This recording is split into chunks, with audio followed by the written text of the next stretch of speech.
எல்லோருக்கும் வணக்கம். ரொம்ப சந்தோஷமான ஒரு நிகழ்வாக இருக்குது. கொஞ்சம் பதக்கமாக தான் இருக்கேன். நான் ட்ரெய்லர் சாங் பார்க்குறப்போ நிச்சயமாக ஒரு அசலான கிராமத்தை இந்த படத்தில் பார்க்கலாம் அப்படின்னு எனக்கு தோணுது. ஏன்னா பொதுவாக கிராமங்கள் தமிழ் சினிமாவில் என்னவா இருக்குது அப்படின்னு சொல்லிட்டு நமக்குள்ள ஒரு கேள்வி இருக்குது. கிராமம், கிராமத்தின் தெருக்கள், கிராமத்தோட மக்கள் இங்கே என்னவா அடையாளமாக இருக்குது, கிராமம் என்னவா இருக்குது அப்படின்ற ஒரு பெரிய கேள்வி எனக்குள்ள நான் திரைப்படமாக அந்த படம் பண்ணணும்னு வரப்போ இருந்த சூழலில் நான் தொடர்ந்து கவனிச்சிருக்கேன்.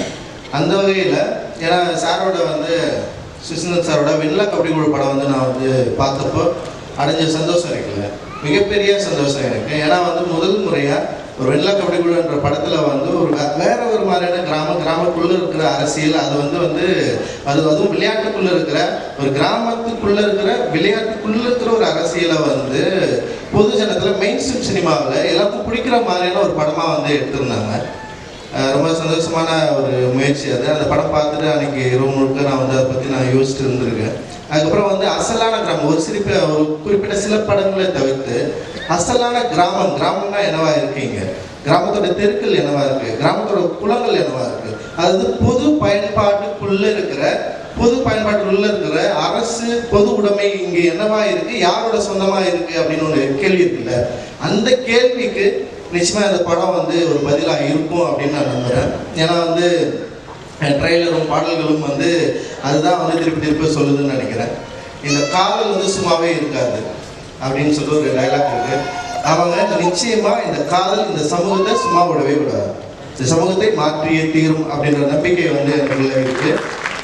ரொம்ப சந்தோஷமான ஒரு முயற்சி. இந்த முயற்சி நிச்சயமாக வெற்றி அடையணும்னு நினைக்கிறேன். முக்கியமாக யுவபாரதி, அப்புறம் யுவபாரதி அண்ணன், அப்புறம் இமான் அண்ணன், அப்புறம் சுசிந்தன் சார், இவங்களுடைய கூட்டணி நிச்சயமாக நல்ல விஷயங்களை, சமூகத்துக்கான நல்ல கருத்துக்களை பேசக்கூடிய ஒரு படமாக இது கொடுக்கும் அப்படின்னு நான் நினைக்கிறேன்.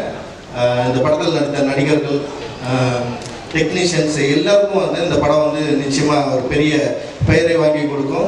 மெயின் ஸ்ட்ரீம் சினிமாவில் இந்த படம் மிகப்பெரிய வசூலை ஏற்படுத்தி தரணும் அப்படின்ற ஆசை எனக்கு இருக்குது. இது கமர்ஷியல் ரீதியாக வெற்றி பெற்றால் மட்டுமே தான் இந்த மாதிரியான படங்கள் தொடர்ந்து எடுக்க முடியும் அப்படின்ற நம்பிக்கை கிரியேட்டர்களுக்குள்ளே ஏற்படும். தயாரிப்பாளர்களும் இது தொடர்ந்து எடுக்கிறதுக்கான முன்முயற்சியில் வருவாங்க அப்படின்னு நான் நினைக்கிறேன். இந்த படம் கமர்ஷியல் ரீதியாக வெற்றி பெறணுன்ற மிகப்பெரிய ஆசை எனக்குள்ளே இருக்குது, இந்த விருப்பம் எனக்கு இருக்குது.